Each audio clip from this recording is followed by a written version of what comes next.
이제 오늘 본문 말씀은 마가복음 9장 2절부터 13절 말씀까지 본문으로 같이 하나님 말씀 보겠습니다. 이제 계속해서 주님이 하나님 나라에 대해서 여러 가지 말씀을 해주셨어요. 근데 이제 오늘은 예수님의 그 의도가 뭐냐면 하나님의 나라를 가시적으로 보여주고 싶은 거예요. 하나님의 나라는 이런 것이다. 좀 우리가 시각적으로 볼 수 있게. 하나님의 나라의 비전, 하나님 나라는 어떤 관념적인 것이 아니다. 막연하거나 공허한 어떤 뜬구름잡이 없는 소리가 아니다. 실제적인 것이다. 그래서 4절 말씀에 이에 엘리야가 모세와 함께 그들에게 나타나, 이 나타나라는 말이 있는데 이런 단어가 참 중요해요. 왜냐하면 이게 뭐 꿈속에 나타나 그런 말이 아닙니다. 어떤 뭐 환상 속에 나타나 그런 말이 아니에요. 실제적으로 나타났다는 말이에요. 현실 세계에 실제적으로 나타나. 그러니까 하나님의 나라는 우리의 어떤 실제 삶 가운데 나타날 수 있는 것이다. 나타나는 것이다. 그 주님은 그 하나님의 나라가 그냥 어떤 사람의 공상이나 어떤 상상력의 산물이 아니고 실제적으로 우리가 살고 있는 이 물리적인 세계에 나타날 수 있는 그런 나라다. 우리가 눈으로 볼 수 있고 귀로 들을 수 있는 실제적인 나라다라는 것을 본문에서 주님이 그것을 강조하고 싶으신 거예요. 본문이 우리에게 말씀하고자 하는 것이 하나님의 나라는 실제적인 것이다. 그래서 우리 삶 가운데 뚫고 들어올 수 있고 나타날 수 있다. 이제 그런 말씀을 오늘 이 본문 전체에서 그것을 계속해서 우리에게 강조하고 있습니다. 그래서 하나님의 나라는 어떤 것이냐, 어떤 나라냐에 대해서 세 가지 말씀을 찾아보겠습니다. 하나님의 나라는 이제 하나님의 나라가 우리에게 나타나면 어떻게 되냐면 그 원래의 모습으로 변형된다. 하나님의 나라에서는 변형된다라는 말씀이 참 중요해요. 2절 말씀 다 같이 읽어봅시다. 엿새 후에 예수께서 베드로와 야고보와 요한을 데리시고 따로 높은 산에 올라가셨더니 그들 앞에서 변형되사, 그러니까 하나님의 나라가 쫙 나타나면 변형된다는 거예요. 변형된다는 말이 성경에 많이 나오는 말인데요, 중요한 말입니다. 다른 데서는 변화하다, 변화한다 그렇게 또 쓰였고 여기서만 변형된다, 똑같은 단어를 여기서는 변형된다, 다른 데서는 변화한다 그렇게 썼습니다. 영어로는 transform, 어떤 형태가 바뀐다 그런 말이에요. 근데 이 말씀이 참 중요합니다. 하나님 나라에서는 형태가 바뀐다, 변화된다, 바뀐다. 예수님이 하나님이시잖아요. 하나님이신데 하나님의 그 자리를 버리고 사람의 형상으로 종의 모습으로 세상에 오신 거잖아요. 하나님으로서의 그 권위와 위엄을 버리고 사람의 모습으로 종의 형상으로 세상에 오셨어요. 그런데 변화하신 거예요. 그 산 꼭대기에서 하나님의 나라가 거기에 임하니까 예수님이 원래의 모습으로 요한계시록에 나타나는 그 모습으로 이사야서 6장에서 봤던 그 모습으로 싹 변하신 거예요. 그러니까 하나님 나라는 사람과 모든 피조물들의 회복과 변화가 일어난다는 것입니다. 하나님 나라에서. 그러니까 이런 사상들이 굉장히 중요해요. 변화된다. 그러니까 우리가 물과 성령으로 거듭나고 구원받았다는 것은 그 이꼬르 변형이에요. 변화된다. 구원받았다는 말은 곧 변화된다는 말이에요.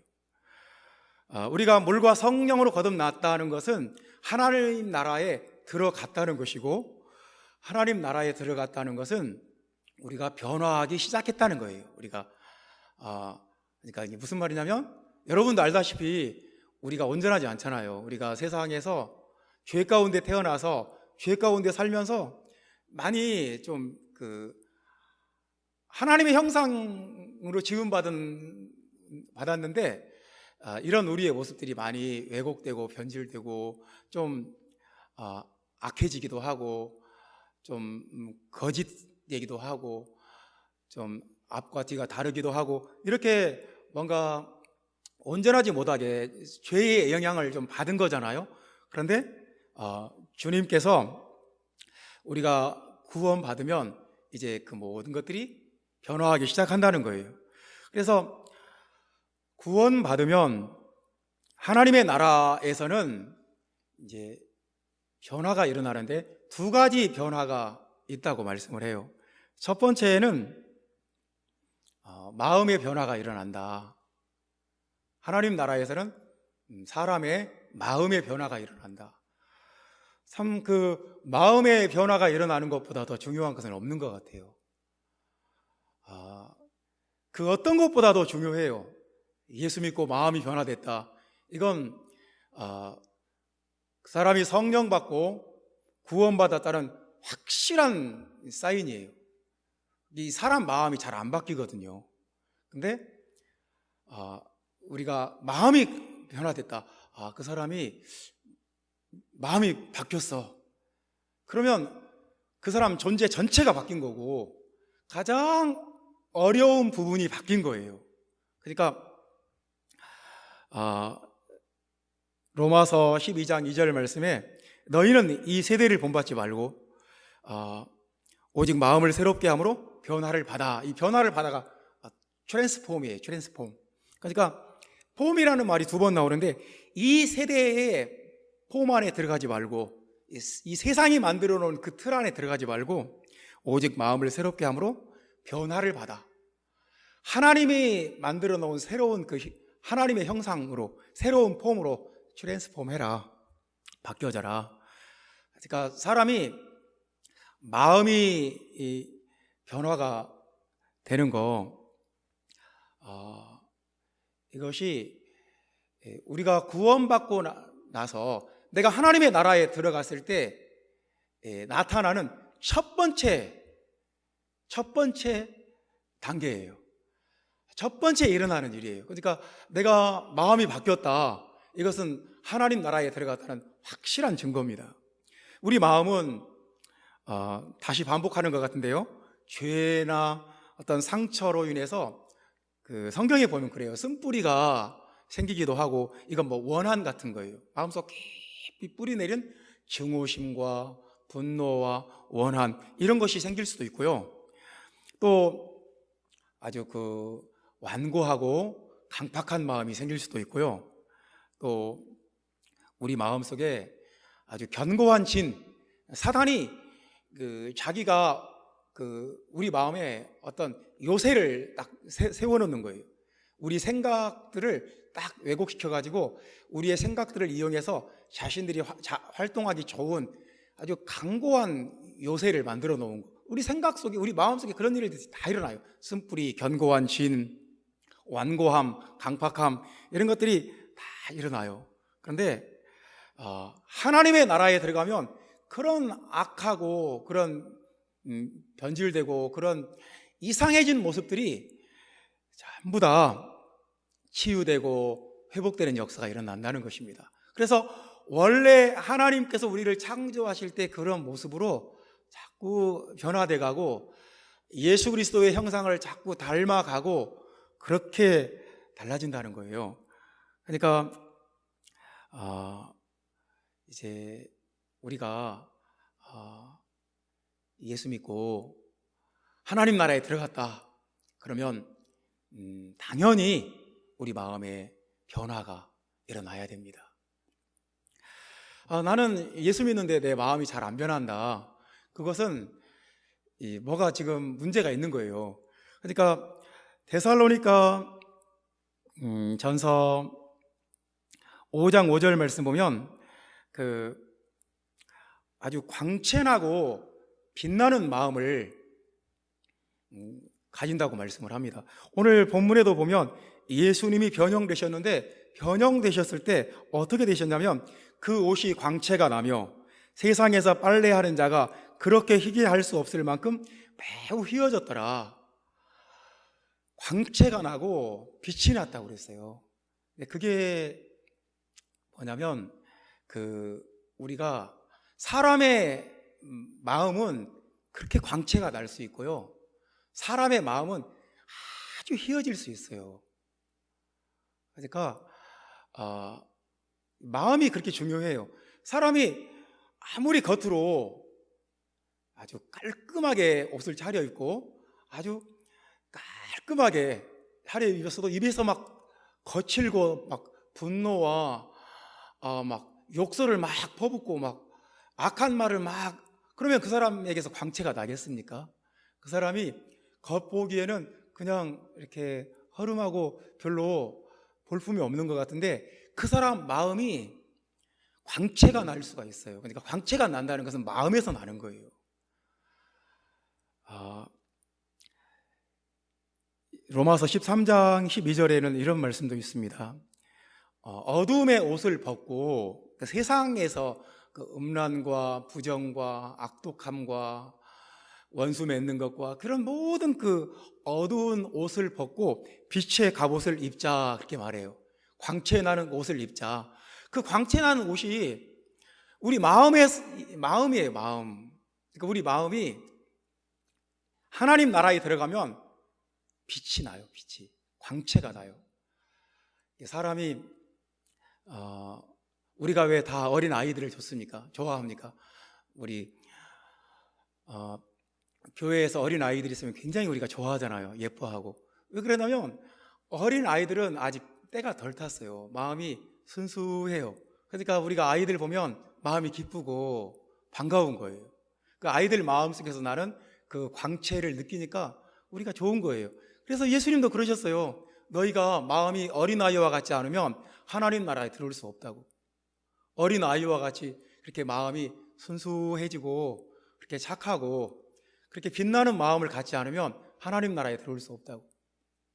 우리는 너무 머리가 이렇게 막 복잡하고 생각이 많은지도 몰라요. 그래서 첫 번째로 마음의 변화가 일어나요. 하나님 나라에서는 광채가 나고 매우 휘어져요. 아주 순수해진다는 말이에요.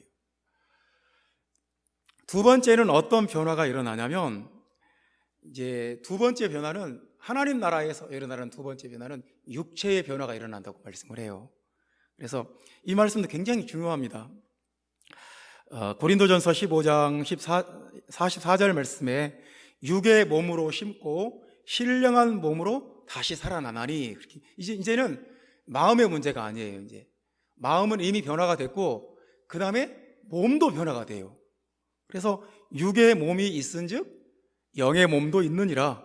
우리 이 육의 몸, 아프고 피곤하고 그리고 바이러스에도 취약하고 시공간의 제한을 받는 이 몸이 영의 몸으로 바뀐다는 거예요. 그래서 고린도전서 15장 51절 말씀에 보면 순식간에 홀연히 다 변화된대요. 순식간에 홀연히 다, 눈 깜빡할 상황에 주님이 공중에 오시면 다 변화된다는 거예요. 우리 몸이 마지막 나팔에 우리 육의 몸이 영의 몸으로 확 바뀌는 거예요. 그러니까 이제 그때 알아요. 그때 어떤 집사님은 싹 바뀌었는데 목사님은 안 바뀌었다. 그러면 이제 목사님 신앙이 가짜였던 거예요. 그때 이제 그 신앙이 어떤 신앙인지, 정말 하나님 앞에 이렇게 구원받고 변화된 신앙인지 아니면 하나도 변화되지 않은 신앙인지 그때 이제 다 드러나요. 주님이 공중에 오셨는데 누구는 변화받고 누구는 변화가 안 됐어요. 그때 이제 다 알아요. 다 드러나요. 그 마음에 숨겨진 것들이 이 사람의 신앙이 알곡 신앙인지 가라지인지 겉으로만 믿었는지 아니면 속으로도 믿었는지 그때 다 나타나는 거예요. 이제. 그러니까 하나님 나라에서 변형된다는 것은, 변화된다는 것은 엄청나게 중요해요. 그래서 예수님이 변화산에 올라가셨을 때 첫 번째 변형되셨어요. 우리가 하나님 나라에 들어가면 우리 마음이 변화되고 우리 육체에 변화가 일어납니다. 우리 육체는 아직 변화가 안 됐어요. 그래서 나이 들고 아프기도 하고 마스크 써야 되고 치과도 가고 안과도 가고 그래요. 근데 우리가 우리 육체까지도 변화되는 그런 때가 온다는 것을 성경은 계속 말씀해요. 빌립보서 3장에도 우리의 낮은 몸을 영광의 몸으로 변화시켜 주신다고 말씀을 해요. 근데 이제 두 가지 변화에서 우리가 이제 생각해야 할 것은 뭐냐면 육체가 변화되는 것은 하나님께서 해 주시는 거예요. 내 육체를 내가 변화시키는 게 아니에요. 하나님께서 내 육체를 순식간에 호련히 다 변화시켜버려요. 머리끝부터 발끝까지 다 변화시켜요. 근데 마음의 변화는 내가 해야 돼요. 그러니까 변화된다 그렇게 말씀했고 마음을 새롭게 함으로 변화를 받아라. 그러니까 내가 오늘부터 내 마음을 변화하겠다. 예수님의 마음으로 내 자아의 마음은 버리고 예수님의 마음을 갖겠다. 오늘 이것을 내 마음에, 이건 내 어떤 의지와 내 결단과 내 동의가 필요해요. 예수님이 일방적으로 와서 내 마음을 바꿔주지 않아요. 예수님, 제가 제 마음 버리고 내 생각 버리고 주님의 말씀 따라가겠습니다. 이게 회개하는 거예요. 그러니까 회개할 때마다 우리 마음이 바뀌는 거예요. 회개는 자신의 생각을 변화시키는 건 아닙니까? 예수 그리스도의 이름으로 여러분들을 축원합니다. 여러분들의 마음이 변화되어서 마지막 나팔에 주님이 공중에 오셨을 때 여러분의 몸도 변화되는 역사가 일어나기를 예수 그리스도의 이름으로 축원합니다. 두 번째 말씀입니다. 하나님 나라에서는 역사가 완성된다. 이제 이런 말씀인데요. 좀 어렵게 느낄지도 모르겠어요. 근데 좀 같이 생각해 봅시다. 저도 조금 어려운데요. 하나님의 나라는 역사가 완성되는 나라다. 하나님 나라에서는 역사가 완성된다. 이렇게 두 번째 대지를 잡아도 될 것 같아요. 우리가 세상에서 아무리 이해하려고 해도 이해하기 어려운 거 몇 가지가 있는데요. 뭐 예를 들면 시간 같은 거예요. 우리 시간은 참 이해하기가 어려워요. 시간의 본질이 뭘까? 물리적으로 이해하기도 어렵고, 시간은 어떨 때는 빨리 가고, 어떨 때는 한없이 지루하고, 그냥 또 하루하루는 긴 것 같은데 일주일은 빨리 가고, 한 달은 더 빨리 가고, 1년은 더 빨리 가요. 그리고 일평생을 놓고 보면 내가 벌써 이렇게 세상을 많이 살아서 순식간에 지나가 버렸어요. 그러니까 긴 시간일수록 빨리 지나가고, 지금 내가 버스를 기다리면서 한 10분 기다리다 가면 길어요. 그러니까 참 시간의 본질이 뭘까? 참 이해하기 어려운 게 아닐까요? 그리고 빛도 이해하기 어려워요. 빛은 과학자들이 지금도 몰라요. 빛은 입자인가 파장인가. 그러니까 이게 물리학자들도 이걸 결론을 못 내요. 고등학교 때 이걸 우리가 배웠지 않습니까? 빛은 파동의 성격도 가지고 있고 입자의 성격도 가지고 있어요. 근데 도대체 뭔가? 입자면 파동일 수가 없고 파동이면 입자일 수가 없는데 두 개가 다 나타나니까 참 이게 개념이 어려운 거예요. 근데 그 중에 한 가지가 역사예요. 역사란 무엇인가? 참 이게 어려운 것입니다. 예를 들어서 아마존 원시인, 미개인이라고 하면 좀 기분 나쁠까요? 어쨌거나 아주 원시적으로 사는 작은 부족이 있다고 합시다. 숲속에서 그냥 날마다 물고기나 아니면 나무 열매나 따서 먹고 살아요. 아니면 뭐 사냥해서 어떤 날은 고기도 구워 먹고. 근데 그냥 매일매일 그러고 사는 거예요. 그냥 오늘이 내일이고 내일이 또 어제고 이런 식으로 그냥 아무런 의미도 없고 계획도 없고 목적도 없이 그냥 배고프면 나가서 열매 따서 먹고, 또 어디 아프면 약초 구에다가 또 바르고, 뭐 물고기 잡아서 또 먹고. 그러면 뭐 어떤 계획도 없고 앞으로 비전도 없어요. 그리고 문자도 없어요. 그러니까 자기 조상들이 누군지, 과거에 어떤 일이 있었는지 아무도 몰라요. 그러면 거기에 역사가 있을까요? 그러니까 역사는 시간의 흐름 속에 임의의 사건들이 막 벌어지는 게 아니에요. 역사는 어떤 분명한 목적이 있을 때만이 역사예요. 그리고 역사는 시작이 있고 끝이 있는 게 역사예요. 그냥 시작도 없고 끝도 없고 계속 흘러간다. 그럼 역사가 아닌 거예요. 이 세계에 두 개의 역사관이 있어요. 그러니까 이제 불교나 힌두교에서 말하는 역사관은 돌고 도는 원이에요. 뱅글뱅글 돌아요. 그래서 억겁의 세월을 끝없이 반복하는 거예요. 전생에 있다가 또 현생에 왔다가 또 현생에서 죄를 많이 지면 또 전생에 가서 벌을 받고, 막 계속 전생과 현생이 막 계속 맞물려서 끝없이 돌아가요.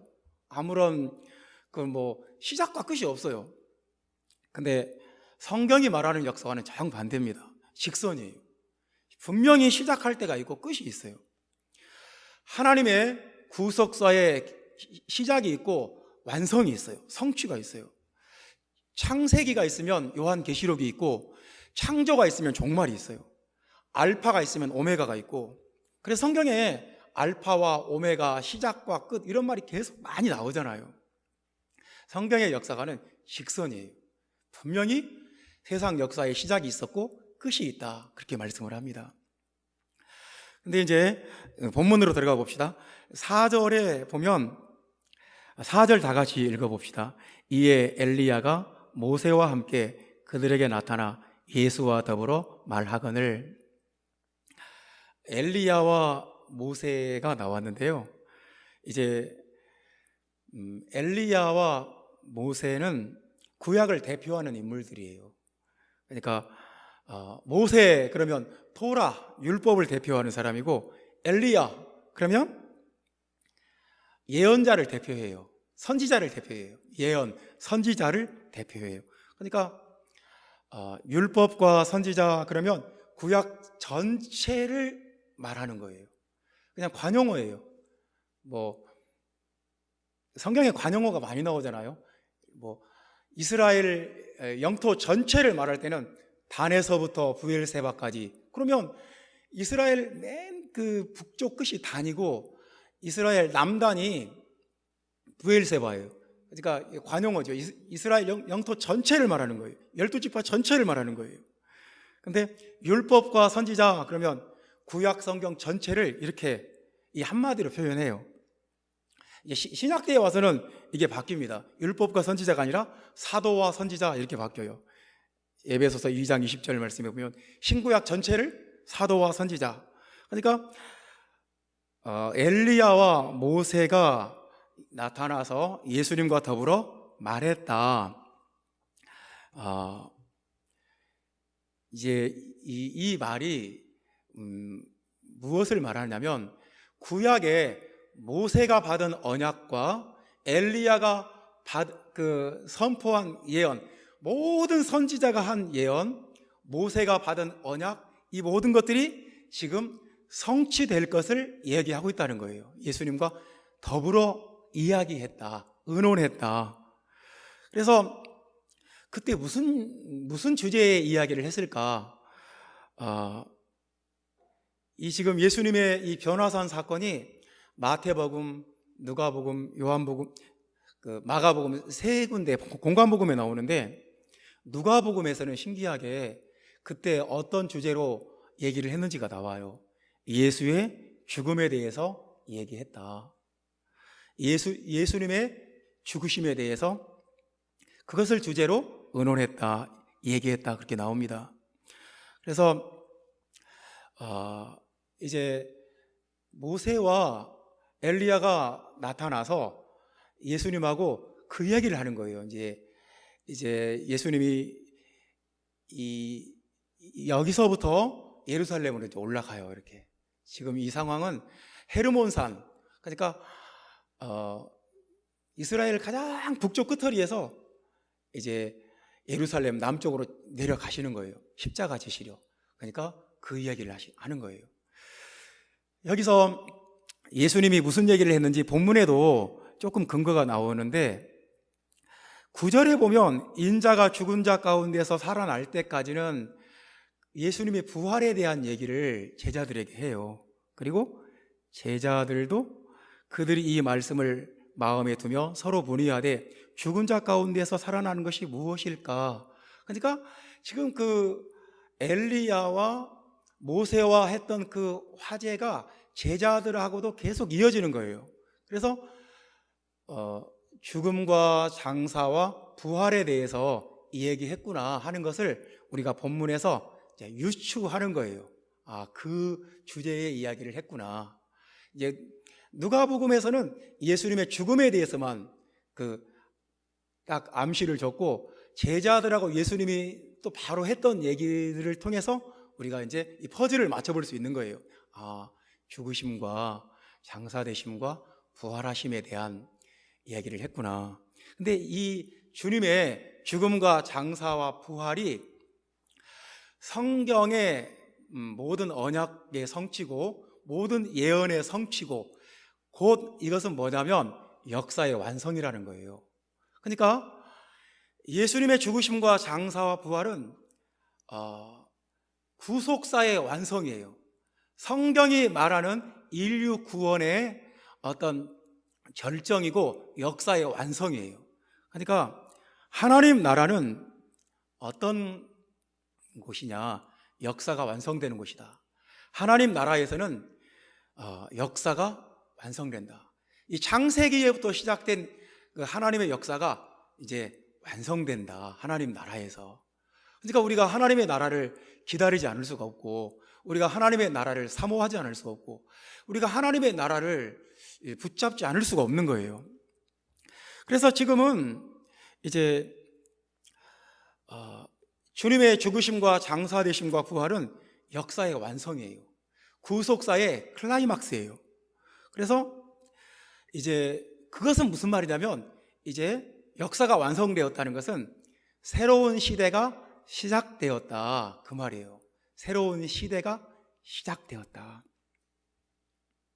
그래서 예수님의 죽으심과 장사되심과 부활하심 이후의 세계는 전혀 다른 세계예요. 구약 때와 전혀 다른 세계, 완전히 새로운 세상이 지금 시작된 거예요. 그래서 그 성령 시대라고 하고 교회 시대라고 하고. 그래서 우리는 지금 창세기부터 요한계시록 안에 있는 그 역사 속에서 특별한 시대를 살고 있어요.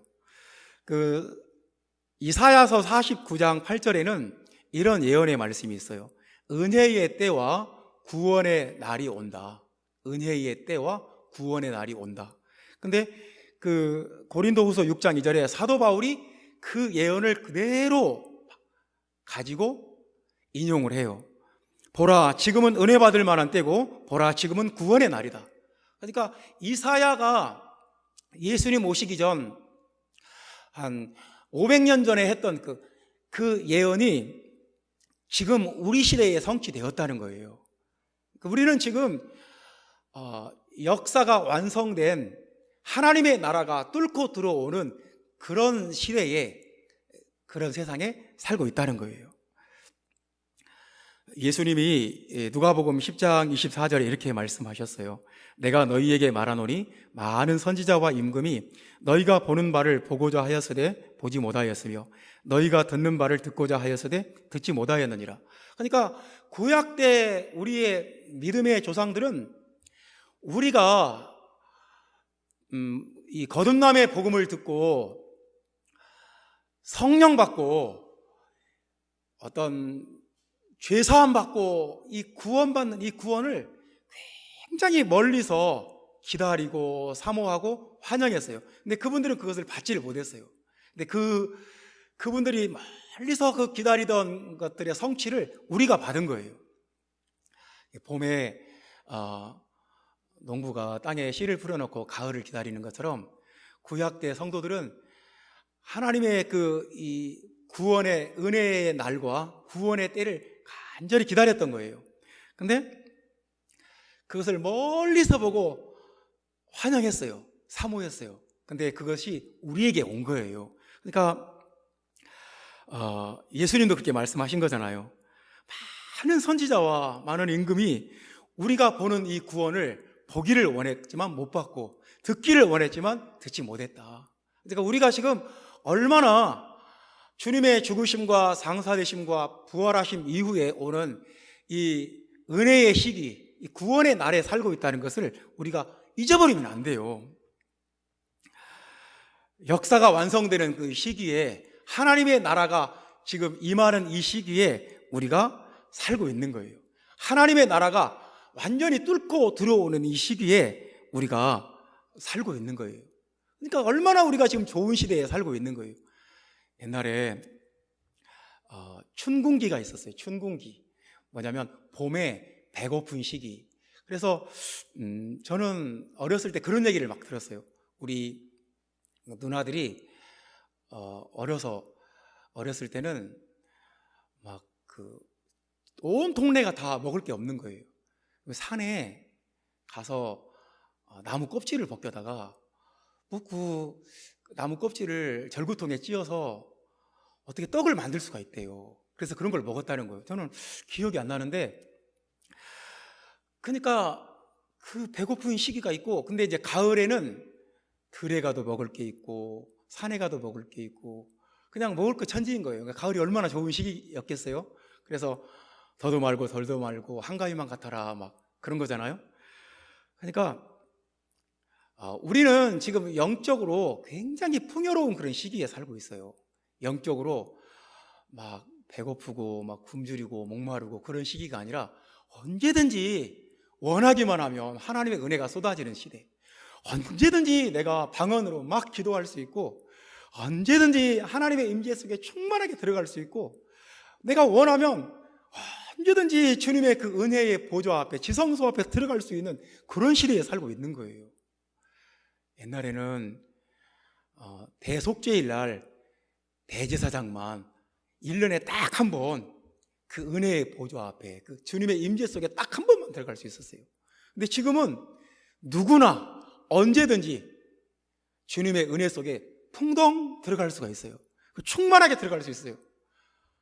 그런데 이렇게 우리가 하나님의 나라가 충만하게 우리에게 열렸는데, 이런 시대에 우리가 하나님의 나라에 주목하지 않고 세상 유혹이나 세상 죄나 짓고 세상 즐거움이나 찾고 육신의 정욕이나 추구하고 안목의 정욕에 빠져서 이생의 자랑이나 매달려 있으면 얼마나 한심하겠습니까? 그러니까 하나님의 나라 안에서 창세기에 시작된 하나님의 구속사가 지금 완성되고 있다. 이것이 하나님 나라예요. 그래서 지금은 우리가 특별한 시기에 살고 있다는 것을 기억을 해야 됩니다. 그리고 이 시대를 놓치면 안 돼요. 이 시기에도 배가 고프고, 이 시기에도 은혜를 못 받고, 이렇게 좋을 때 성령 충만을 못 받고 산다는 것은 굉장히 어리석고 바보 같은 거예요. 형제자매 여러분, 지금은 막 우리가 영적으로 힘든 시기를 살고 있다고 할 수도 있지만, 성경은 지금이 가장 은혜의 때고 가장 구원받기 쉬운 날이다. 왜냐하면 주님이 역사를 완성하셨거든요. 죽음과 장사와 부활로 역사를 완성하시고 지금은 새로운 시대가 열렸어요. 하나님의 나라가 이제 우리에게 임했습니다.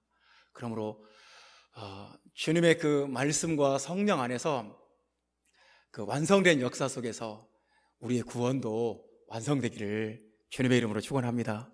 세 번째 말씀입니다.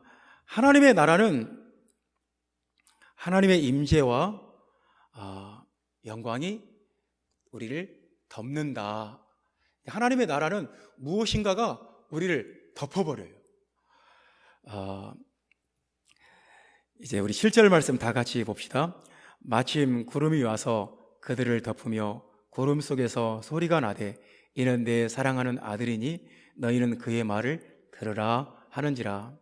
여기서 이제 중요한 말씀이 뭐냐면 그들을 덮으며 구름이 와서 그들을 덮었다는 거예요. 완전히 덮어버렸다는 거. 이제 구름에 대해서 조금 생각을 해봅시다. 성경에 구름이 굉장히 중요한 이미지예요. 그러니까 구름이 나오면 유대인들은 딱 알아요. 하나님의 임재를 말하고 싶은 거구나. 구름 그러면 그러니까 시내산에서 모세가 40일 동안 하나님의 임재 속에 들어가 있었어요. 그리고 십계명을 받고 율법을 받고 성막의 설계도를 받았어요. 그럴 때 구름이 시내산을 덮었어요. 그러니까 구름이 덮었을 때 그 무슨 말이냐면 하나님의 임재가 그걸 덮었다는 거예요. 하나님의 임재가 강력하게 덮어버렸어요. 이스라엘 백성들이 무서워서 못 가잖아요. 하나님의 임재에 이렇게 접촉했다가 혹시라도 죽을까봐 무서워서 못 가잖아요. 구름은 하나님의 임재를 말해요. 그 백성들이 홍해를 통과할 때 사도 바울은 말해요. 그때 이스라엘 백성들이 전체가 침례를 받았다. 근데 그 위에다가 사도 바울이 무슨 말을 덧붙이냐면 구름이 덮었다고 그래요. 홍해 바다를 구름이 덮었고, 그러니까 그들이 홍해에서 세례를 받을 때 그냥 뭐 어떤 이벤트가 아니라 하나님의 임재 가운데, 하나님의 임재가 덮어버린 가운데 홍해를 통과할 때 세례를 받은 것이다. 사도 바울은 그걸 놓치지 않아요. 하나님의 임재 속에서 세례를 받은 것이다. 그러니까 우리가 세례 받을 때 하나님의 성령이 그곳에 역사해요. 하나님의 임재가 있어요. 그리고 그들이 광야를 통과할 때 구름 기둥과 불 기둥이, 낮에는 구름 기둥이, 밤에는 불 기둥이. 그러니까 구름 기둥은 하나님의 임재를 말해요. 하나님이 그들과 함께 했다는 거예요. 광야에서 하나님이 함께 같이 다녔다. 그 말씀인 거예요.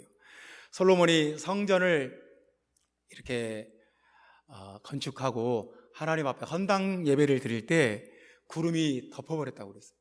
그래서 제사장들이 자기 맡은 역할을 수행할 수 없을 정도로 구름이 강력하게 덮었다. 하나님의 임재가 충만했다는 말이에요. 하나님의 임재가 가득했다. 그리고 예수님이 승천하실 때도 구름이 예수님을 가렸다. 하나님의 임재 속에 들어갔다는 말이에요.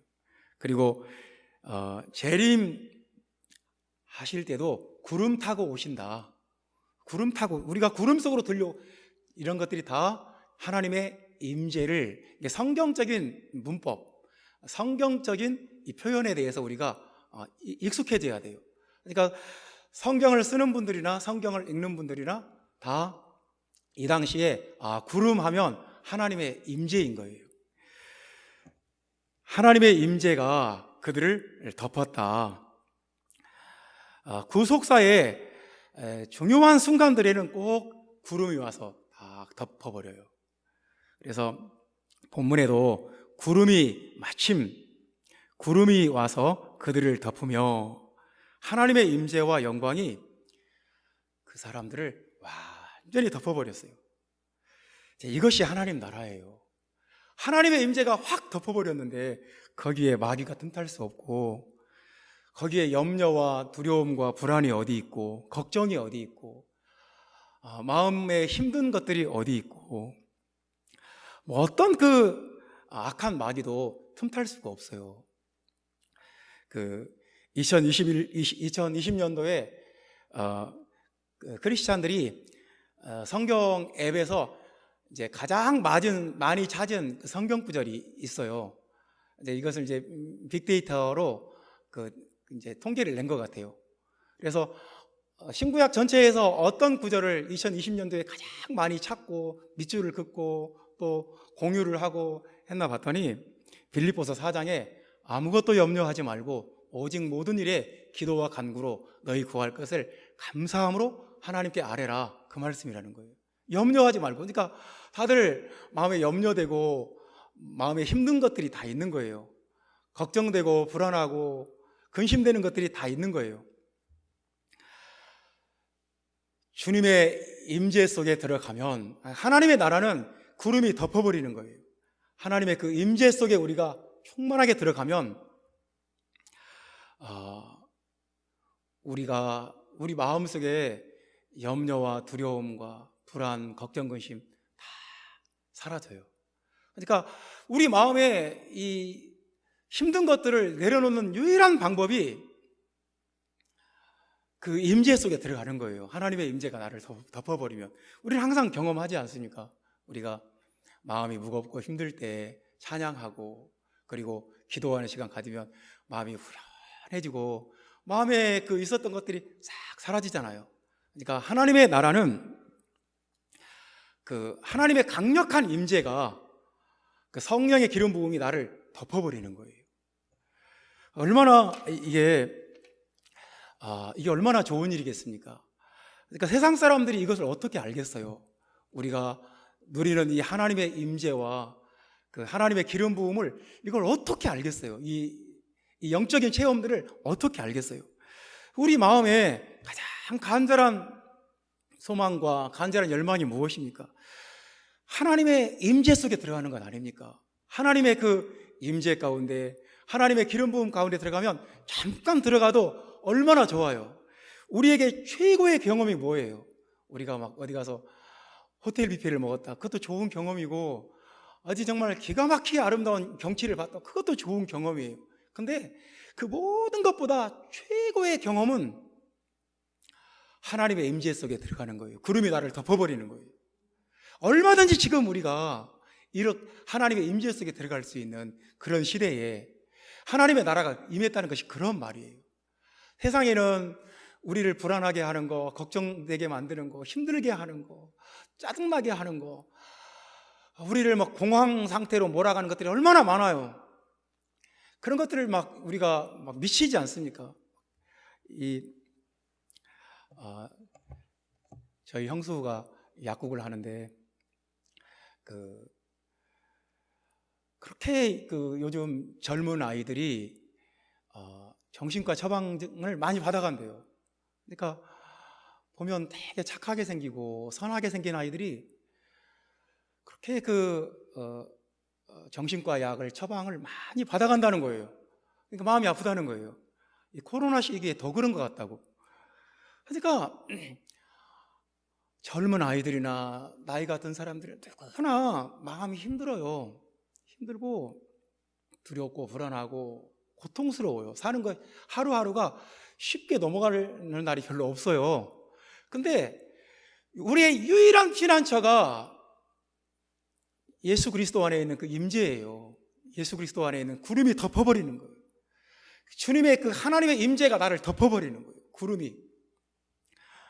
여러분, 그 속에 들어가면 우리 그 모든 것들이 순식간에 녹아버리고 정말 강철같이 강하게 느껴지는 그 걱정거리들이 얼음장같이 차갑게 느껴지는 그 괴로움들이 임재 속에 들어가기만 하면 싹 사라져버려요.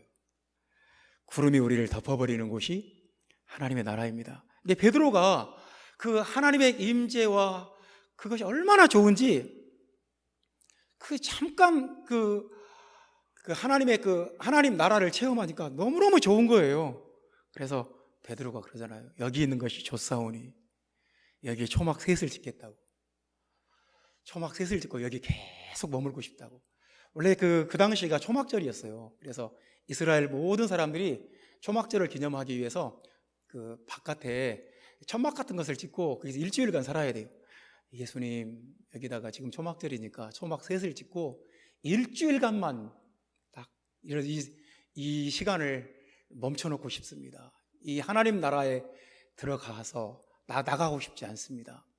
저 산 밑으로 내려가고 싶지 않습니다. 하나님의 그 기름 부음과 임재 가운데 들어가기를 자꾸 연습을 하셔야 돼요. 하나님의 그 구름이 여러분을 덮어버리기를 주님의 이름으로 축원합니다. 하나님의 나라에 대해서 오늘 말씀하시는 건데요. 첫 번째, 하나님의 나라에서는 변화가 일어난다는 거예요. 첫 번째는 내 마음의 변화가 일어나고, 두 번째는 육체의 변화가 일어난다. 이렇게 말씀했습니다. 하나님의 나라에서는 역사가 완성된다. 예수 그리스도의 죽음과 장사와 부활을 통해서 창세기부터 말라기까지 구약의 모든 역사가 그 모든 율법과 언약과 예언이 다 성취된 거예요.